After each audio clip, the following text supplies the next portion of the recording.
Statul român deplânge problema veniturilor insuficiente la bugetul de stat. Mai mult decât atât, ni se spune că statul trebuie să colecteze și să cheltuie mai mult ca să ne putem alinia modelului economic european sau al altor țări dezvoltate.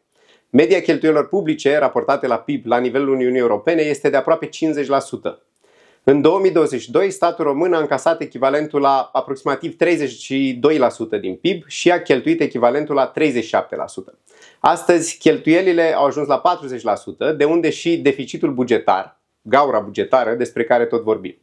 Soluția politicienilor? Creșterea încasărilor. Aceasta fiind și recomandarea pe care o primim de la unele organizații internaționale, cum ar fi Fondul Monetar Internațional sau OECD.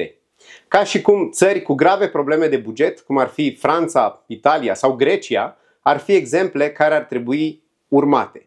Știați că o serie de țări cu performanțe economice foarte bune, cum ar fi Statele Unite sau Australia, reușesc să funcționeze cu cheltuieli mai mici raportate la PIB decât actualul nivel de colectare pe care îl avem în România? Asta ca să nu mai vorbim despre țări ca Irlanda, care reușește cu cheltuieli de 21% din PIB să aibă un stat pe care mulți specialiști îl consideră un model.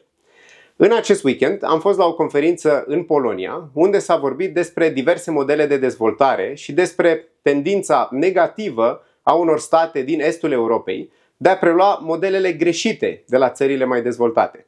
Profesorul Leszek Balcerowicz, fost ministru de finanțe al Poloniei, responsabil pentru reformele de la începutul anilor 90 care au propulsat Polonia către prosperitate într-o perioadă în care românii au continuat să trăiască în sărăcie, menționa ieri faptul că într-o lume ideală, statul ar trebui să țintească să funcționeze eficient cu maxim 10% din PIB-ul unei țări.